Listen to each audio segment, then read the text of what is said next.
Daewon stood in the center of the Grand Council Hall.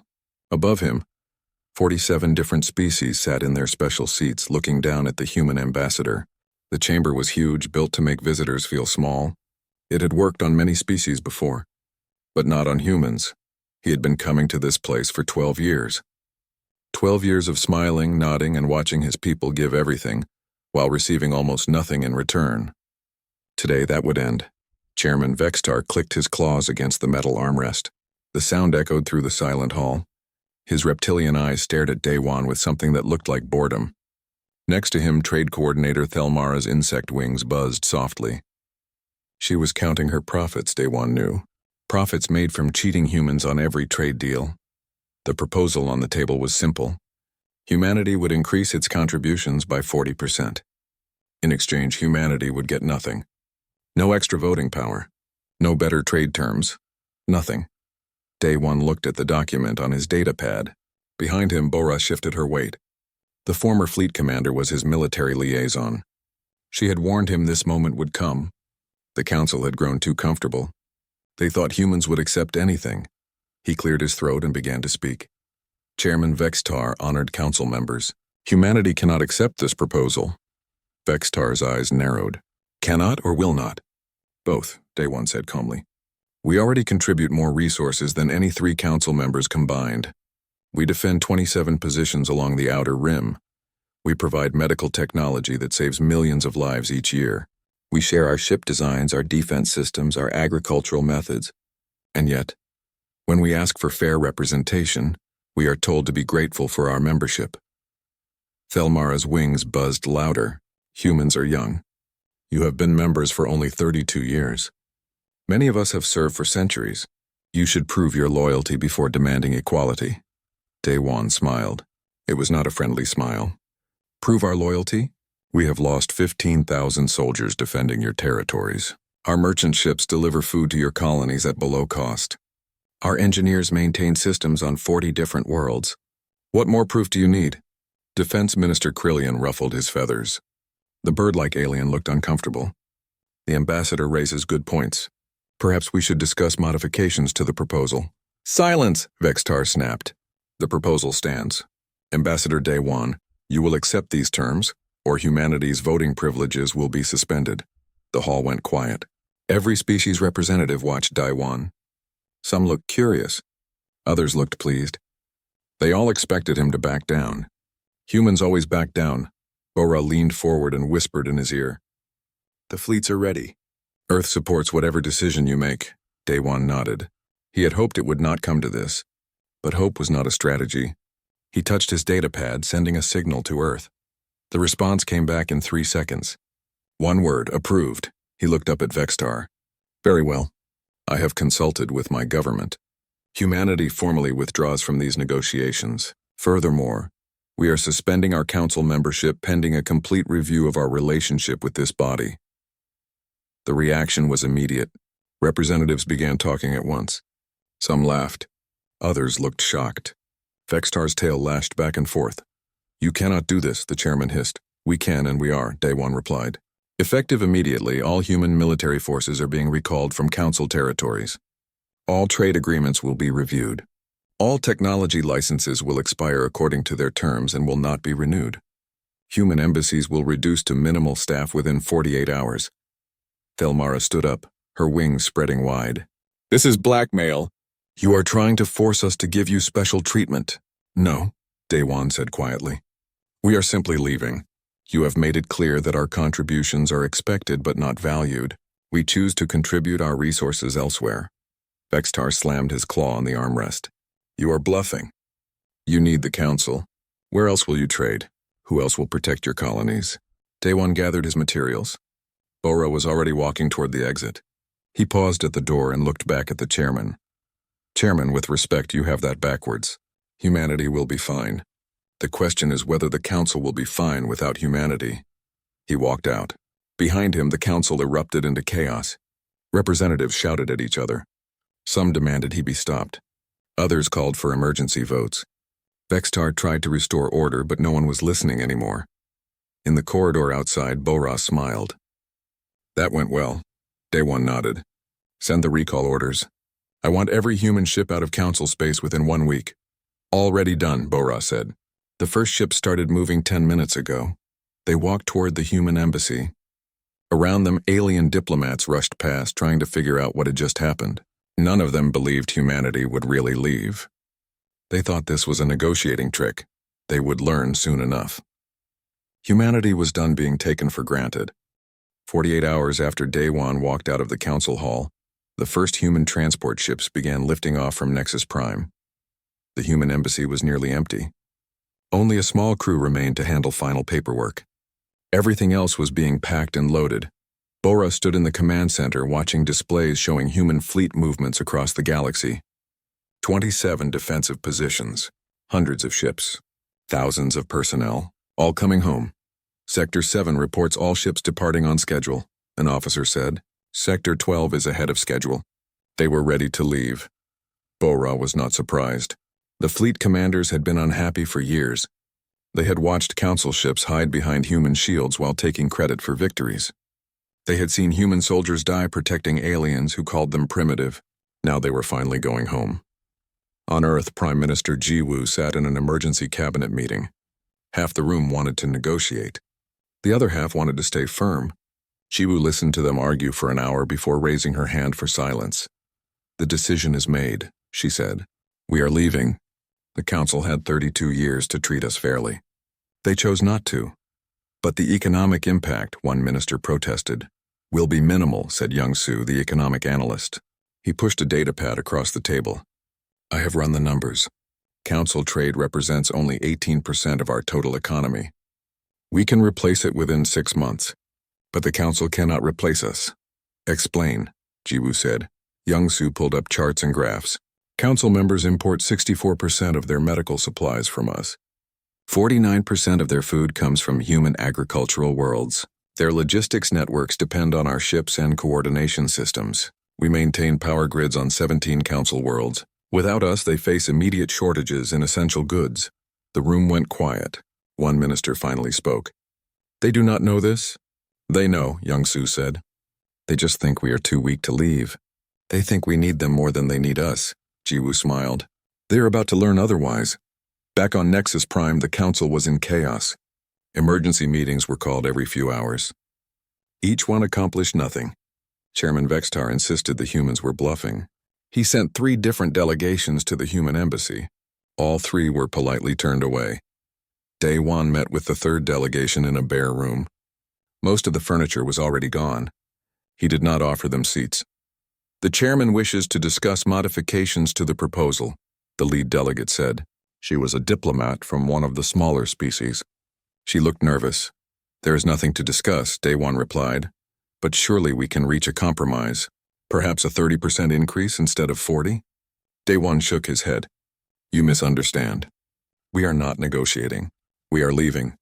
If the council wishes to discuss a new relationship in the future, it must be based on equality and mutual respect. Until then, humanity has nothing more to say. The delegates left looking confused. They reported back to Vextar, who threw his datapad across the room. They will come back, he insisted. They have to. Defense Minister Krillian was not so sure. He had just received reports from the Outer Rim. Human fleets were pulling back from every position.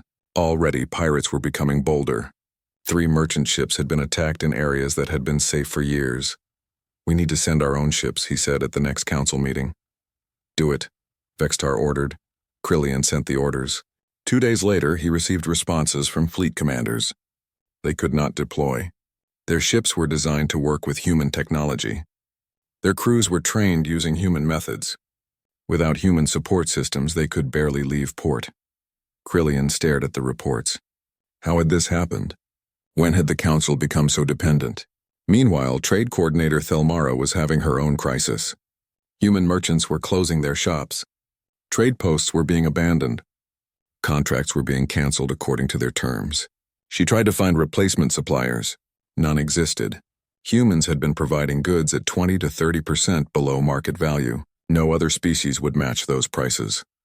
She realized with growing horror that her entire fortune was based on reselling human goods. Without access to human products, she had nothing to sell. Technology companies across council space began reporting problems. Human software licenses were expiring. Human engineers were going home. Systems that had run smoothly for years started breaking down. Nobody knew how to fix them. On Earth, Young-Soo tracked everything. He compiled reports and sent them to Ji-woo every evening. Each report showed the same thing. Council space was struggling. Human space was fine. How long before they understand? Ji-woo asked. Young-Soo considered. Another week. Maybe 2. Pride makes people slow to learn. Day-1 sent his final message to the council on the 7th day. It was brief. The human embassy is now closed. All remaining staff are departing. Future communications should be directed to Earth. Good luck. He boarded the last shuttle and looked back at Nexus Prime. The station looked the same as always, big and impressive. But he knew the truth. Without human support, it was just an expensive shell. The council was about to learn what humans had been quietly providing all along. And they were going to learn it the hard way. 2 weeks had passed. The council chamber was full again, but the mood was different. Representatives whispered to each other nervously. Reports of problems were coming in from everywhere. Chairman Vextar called the meeting to order. He still believed he was in control. He still thought humans would come back begging. We must take action, he announced. Humanity has abandoned its duties. They have left council territories undefended. They have violated trade agreements. We must show them there are consequences. Ambassador Rixall stood up. He was from a species that valued logic over emotion. He had been watching everything carefully. Chairman, with respect, the humans have violated nothing. All contracts were terminated according to proper legal procedures. They have every right to withdraw. Rights? Vextar's tail lashed. They have obligations. They cannot simply walk away. They can, and they did, Rixall said quietly. The question is why we did not see this coming. Thelmara buzzed angrily. It does not matter why. We need to force them back. I proposed trade sanctions against all human colonies. The council voted. 39 members supported sanctions. 8 voted against. The sanctions were approved immediately. Human colonies would be banned from trading with any council member. Thelmara smiled. Now they will understand their mistake. On Earth, Ji-woo read the announcement and laughed. They think we need their markets? Young-Soo shook his head. Human colonies have been preparing for independence for years. Most are completely self-sufficient. The sanctions will not hurt us. But council members who depended on human goods? They will feel it immediately. He was right. Within days, shortages began appearing across council space. Hospitals ran low on medicine. Food prices doubled. Transportation systems slowed down because nobody knew how to maintain the human-designed logistics networks. Defense Minister Krillian faced a worse problem. The Outer Rim was falling apart. Pirate attacks were happening every day now. Merchant ships were being captured. Colonies were calling for help, but council fleets could barely respond. He went to Vextar's office late one night. We need to recall the sanctions, he said. Absolutely not, the chairman replied. That would show weakness. We are weak, Krillian said. Our ships do not work without human technology. Our crews do not know how to fight without human tactics. We have 5,000 years of military tradition and somehow we forgot how to defend ourselves. Vextar slammed his desk. Nonsense. We managed fine before humans joined the council. Did we? Krillian pulled up old records. Before humans, pirate attacks were 3 times higher. Colony losses were 5 times higher. Trade routes were dangerous. The humans fixed all of that and we took credit for it. The chairman looked at the data. For the first time, doubt crossed his face. But his pride was stronger. They will come back. They need us. Yoonji was the only human still on Nexus Prime. She was a junior diplomat, officially just an observer. Her real job was to watch the council destroy itself and report everything to Earth. She sent daily updates to Day-1. Each one painted a worse picture than the last. Medical crisis developing. 6 planets report outbreaks of diseases that were previously controlled with human vaccines. Council medical teams do not know how to produce the vaccines themselves. Economic projections worsening. 3 major corporations have declared bankruptcy. All 3 were dependent on reselling human technology. Military situation critical. Pirate Federation has formed. They are openly mocking Council defense forces. 2 colonies have been abandoned because protection cannot be guaranteed. Daewon read each report carefully. He felt no satisfaction. This was not about revenge. This was about respect. The Council had to understand that partnership meant equality. But they were not learning. Not yet. Rixall tried again at the next council meeting. We must face reality. Humans were not just members. They were the foundation of everything we built in the last 30 years. Without them, we are collapsing. Then we rebuild, Vextar said stubbornly. We managed before. We will manage again. How long will that take? Rixall asked. 10 years? 20? How many will die while we relearn what humans taught us? Vextar had no answer.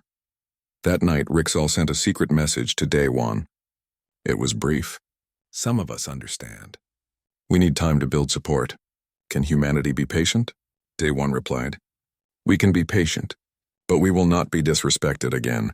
Real change must happen or we will never return.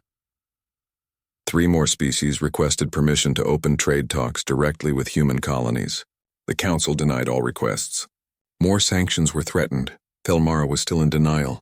She insisted the economic problems were temporary. She claimed humans were sabotaging council systems. She demanded investigations. Young-Soo received her accusations and filed them away. Let her think what she wants, he told Ji-woo. Reality will teach her soon enough. The council believed it was punishing humanity. It did not understand that it was only punishing itself. The delusion would continue. But not for much longer. 1 month. That was how long it took for everything to start breaking. The plague started on a mining colony in the Outer Rim. It was a disease that had been eliminated 20 years ago, wiped out by human vaccines. But the vaccines needed refrigeration systems that only human engineers knew how to maintain. The systems broke down. The disease came back.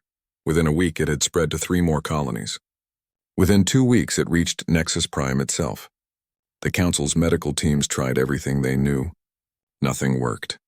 The human vaccines had been specially designed. Nobody else knew how to make them. Krillian watched the death count rise and felt sick. How had they let this happen? How had they become so dependent on one species? The military situation was even worse. Pirate clans had united under a single leader. They called themselves the Free Federation. They were attacking Council colonies openly now, knowing that Council ships could not stop them. Krillian sent his best commanders to deal with the pirates. They failed. Their ships were too slow. Their weapons were outdated. Their tactics were predictable. Everything they knew about modern warfare they had learned from humans. Without human advisors, they were fighting like their ancestors did 1,000 years ago. 2 colonies were evacuated. The settlers fled to safer systems, taking nothing but what they could carry. Council ships watched from a distance, unable to help. In human space, things were different. Bora stood in the command center, watching displays showing perfect order. Human colonies were safe. Human trade routes were protected. The military was sharp and ready. 3 more council species have requested asylum, an officer reported. What did the Prime Minister decide? Bora asked. She approved it. They can settle in the border colonies, but they have to follow our laws. Bora nodded. It was the right choice. These aliens were not responsible for their government's mistakes. They were just people looking for safety. The news of the asylum caused another crisis in the council. Vextar called it theft. He demanded the refugees be returned. Ji-woo sent a simple response. No Hyun-woo, the human security chief, had to increase border patrols. Council ships were trying to enter human space without permission. Some were refugees. Others were smugglers looking for human goods. A few were scouts, probably gathering intelligence. Should we be worried? One of his officers asked. Hyun-woo looked at the tactical displays. Council ships were falling apart. Their crews were barely trained. No, he said. If they wanted to fight us, they would lose badly. They know it. Young-Soo released his monthly economic report. The numbers were devastating. Council GDP had dropped by 38%. Unemployment was at record highs. 6 major trade routes had closed completely. Financial markets were in chaos. Thelmara read the report and felt her world crumbling. Her entire business empire was based on council trade. Without it, she had nothing. She had borrowed heavily, expecting human goods to always be available. Now her creditors were demanding payment. She had no way to pay them. She went to Vextar. We must negotiate with the humans. This cannot continue. Negotiate. The chairman's eyes blazed. That would mean admitting we were wrong. We were wrong, she said quietly. We took them for granted. We treated them like servants instead of partners. Now we are paying the price. Vextar did not want to hear it. He dismissed her and called for new sanctions against humanity. The council voted again. This time, only 23 members supported more sanctions. The others were silent. Rixal stood and spoke clearly. "We are destroying ourselves. Every day we delay, more of our people suffer. The humans are not our enemies. We made them our enemies by treating them poorly. We can fix this, but only if we admit our mistakes." Half the council applauded. The other half sat in angry silence. The chamber was dividing. That night, Rixal contacted Day-Wan again. "I have 23 votes now. Not enough to remove Vextar, but enough to block his worst decisions. Can you provide limited humanitarian aid? Just for the plague. People are dying." Day-Wan took the request to Jiwoo. She considered it carefully. "If we help, will it let them continue avoiding real change?" "Maybe," Day-Wan admitted. "But people are dying. Children are dying." They did not make these decisions. Jiwoo was quiet for a long moment. "Send medical supplies, vaccines and basic medicines, but nothing else.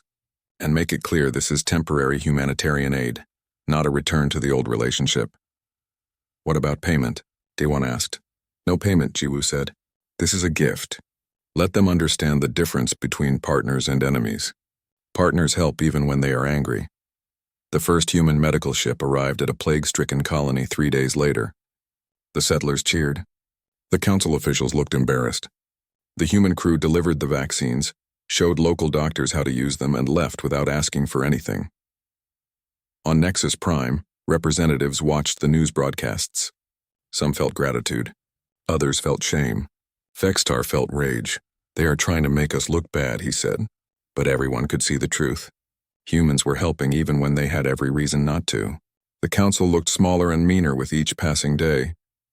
6 weeks after humanity left, Vextar made his worst decision. A human merchant convoy was traveling through neutral space. 5 cargo ships carrying food and medicine to independent colonies. They were not going to council territory. They were not breaking any laws. They were just passing through. Vextar saw an opportunity. If council forces could capture the convoy, they would have leverage. They could force humans to negotiate. It was a desperate plan. It was also incredibly stupid. He gave the order. A council battle group moved to intercept. 8 warships against 5 merchant vessels. It should have been easy. What Vextar did not know was that every human merchant convoy now traveled with military escorts. 2 human destroyers were hidden behind the cargo ships, sensors quiet, waiting. The council ships approached and demanded surrender. The merchant captain replied calmly, "You have no authority here. This is neutral space. Leave us alone." The council commander ignored the warning. He ordered his ships to open fire. Warning shots first, meant to scare the merchants into stopping. The human destroyers dropped their stealth and moved forward. Their weapons locked onto the council ships. The message they sent was short. "Stand down immediately or be disabled." The council commander panicked. He had been told human ships were gone from this sector. He had been told this would be easy. He ordered his ships to attack. The battle lasted 4 minutes. Human weapons were precise. They targeted engines, weapons, and communication systems. Not a single council crew member died. But all 8 council ships were left drifting in space, powerless and helpless. The human destroyers sent another message. "We are transmitting your location to rescue services. Do not attempt this again." Then they escorted the merchant convoy away, leaving the disabled ships behind. The news spread fast. Within hours, every species in the galaxy knew what had happened. Council forces had attacked peaceful merchants and been utterly defeated. The humiliation was complete. Sung Min was a human intelligence officer. His job was to monitor council military capabilities. After the battle, he compiled a report that shocked even his own commanders. "Council forces are effectively non-functional," he wrote. "Their technology is 30 years behind human standards. Their training is inadequate. Their tactics are obsolete. In a real war, they would be completely destroyed within days." Bora read the report and felt sad. The council had once been powerful. They had built an empire across the stars, but they had grown lazy. They had let humans do all the hard work while they took credit. Now the truth was exposed for everyone to see. On Nexus Prime, the council was in chaos. Half the representatives demanded Vextar's removal. The other half were too afraid to say anything. Krillian stood before the assembly and spoke truth that nobody wanted to hear. We attacked peaceful merchants in neutral space. We violated every principle we claim to uphold, and we were defeated so easily that it is embarrassing to even discuss. The humans showed mercy. They could have destroyed those ships. They chose not to. That is more honor than we have shown them in 30 years. Vextar tried to defend his decision. They were provoking us. They were showing off their strength. Rixal stood up.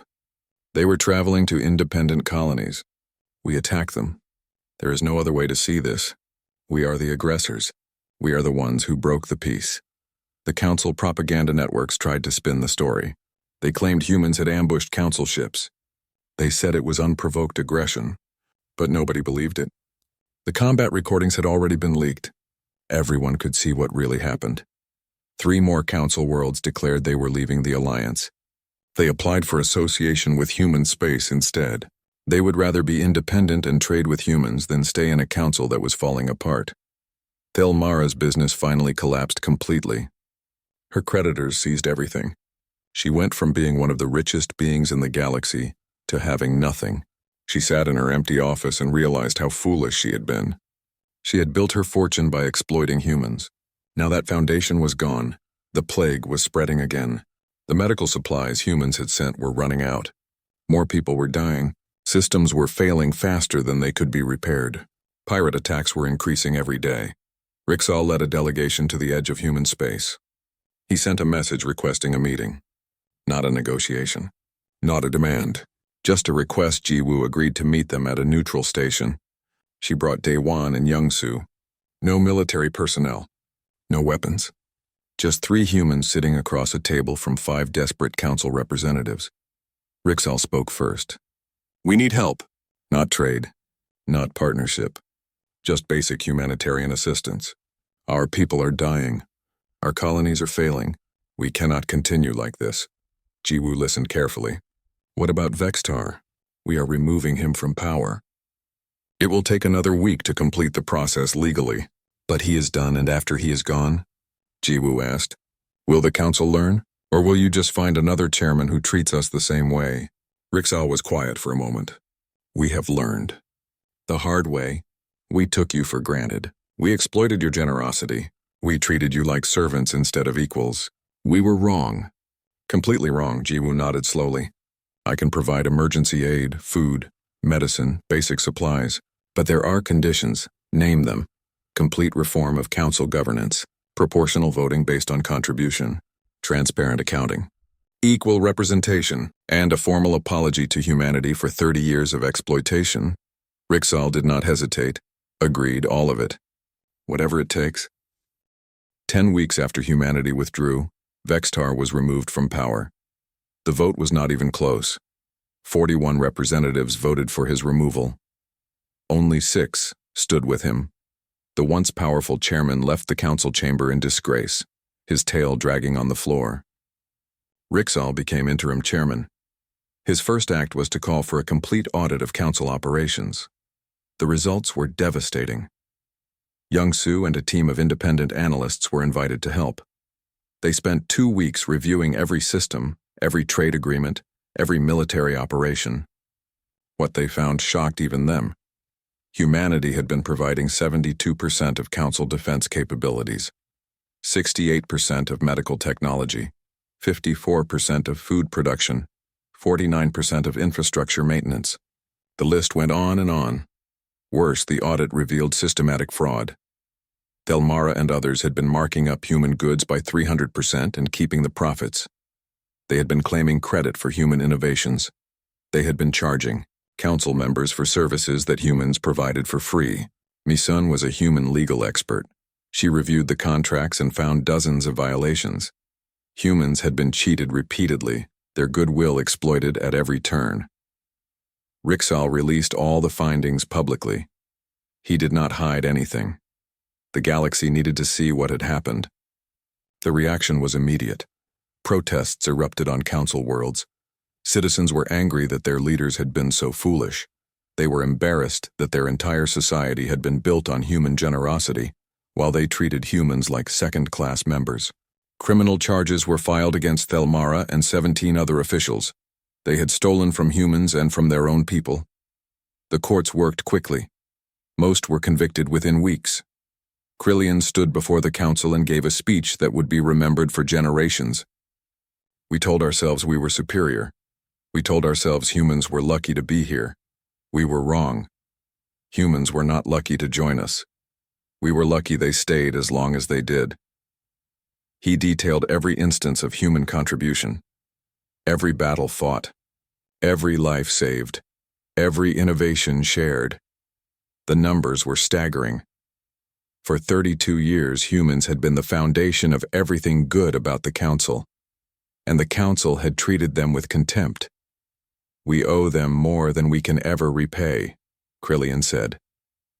But we can start by treating them with the respect they deserved from the beginning. The Council voted unanimously to issue a formal apology to humanity. Rixall himself drafted it. He did not make excuses. He did not minimize what had happened. He simply told the truth. The apology was broadcast across the galaxy. We failed you. We took your help and gave nothing in return. We dismissed your concerns and mocked your contributions. We were arrogant and blind. We are sorry. On Earth, Jiwoo watched the broadcast with her cabinet. Some wanted to reject the apology. They wanted the Council to suffer more. Jiwoo understood their anger. She felt it too. But she also understood something else. They are broken, she said. The question is whether we help them rebuild or let them fall completely. Daewon spoke up. If we let them fall, millions of innocent people will die. People who had nothing to do with these decisions. Children, families, workers just trying to live their lives. Then we help, Jiwoo said. But on our terms. Real equality this time. No more exploitation. No more taking us for granted. She sent Daewon back to Nexus Prime with a proposal. It was detailed and specific. Proportional voting based on contribution. Transparent accounting systems. Equal representation in all decisions. Fair compensation for human goods and services. And strict penalties for any future exploitation. Rixall read the proposal and smiled. It was fair. More than fair, actually. Humans were not asking for special treatment. They were just asking to be treated like equals. The Council reviewed the proposal for 3 days. There was surprisingly little debate. Everyone knew they had no choice.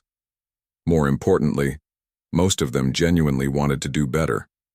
The vote was unanimous. All 47 species agreed to the new terms. A new charter was drafted. Mi-san reviewed every word to make sure there were no loopholes. The signing ceremony was scheduled for 2 weeks later. It would take place in a rebuilt council chamber, smaller and simpler than before. No more grand displays meant to intimidate. Just a room where equals could meet. During those 2 weeks, human aid ships began arriving in council space. Not as much as before, just enough to stop the immediate crises. Food for starving colonies, medicine for the sick, engineers to fix critical systems. But this time, everything was properly documented.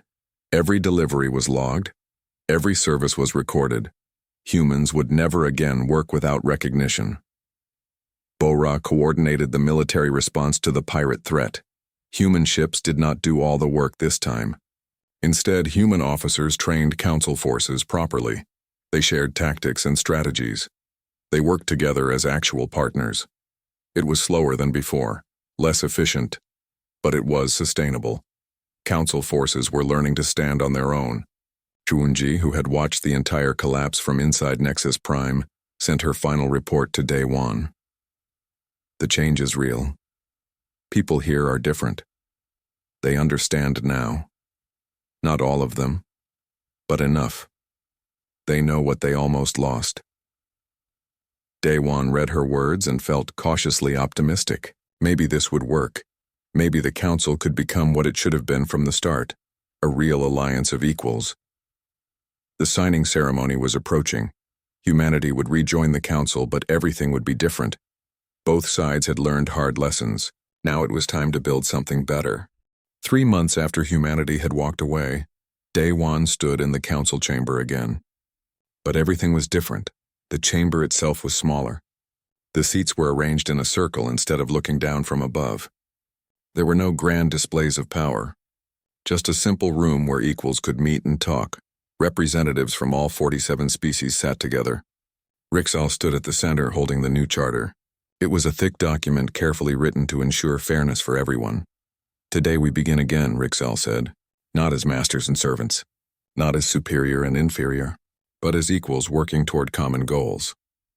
He began reading the key points of the new charter. Every species would have votes proportional to their actual contributions. All financial dealings would be transparent and public. Technology sharing would be compensated fairly. Military operations would be truly joint, with shared command and shared credit. Most importantly, any member could leave at any time if they felt they were being treated unfairly. No more forcing species to stay. No more taking loyalty for granted. The signing took an hour. Each representative came forward and added their mark to the document. When it was Daewon's turn, he paused and looked around the room. These were the same species that had mocked humanity just months ago. The same ones who had demanded more while giving nothing. But he saw genuine change in their faces. They understood now. They had learned. He signed the charter. The room erupted in applause. After the ceremony, Krillian approached Daewon. "I want you to know something. We were fools. We had the greatest partners in the galaxy, and we treated you like servants. That shame will stay with us forever."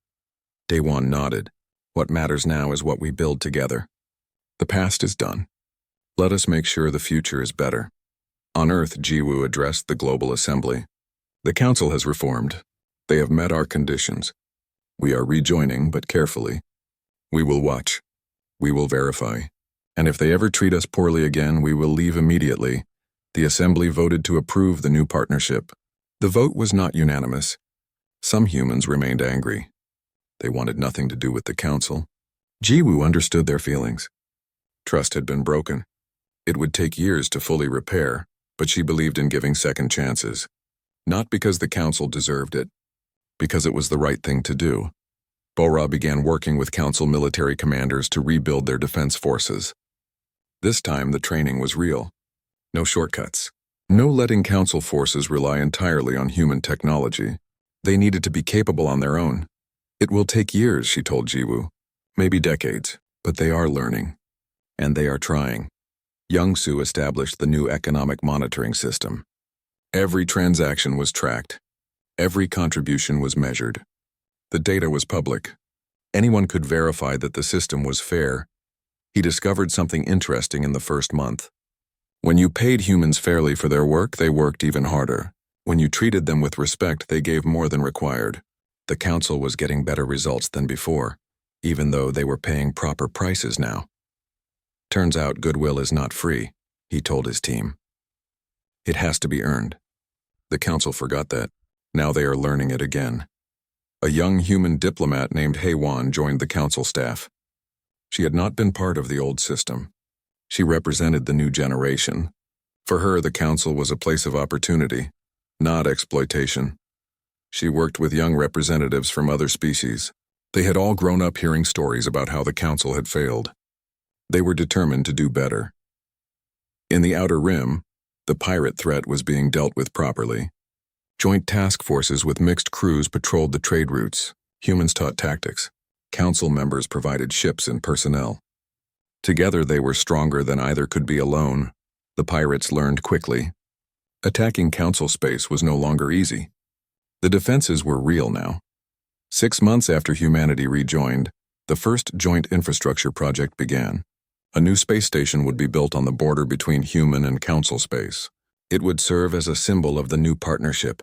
Every species contributed. Design, materials, labor, money. It was truly collaborative. No single species could claim credit. That was the point. Daewon attended the groundbreaking ceremony.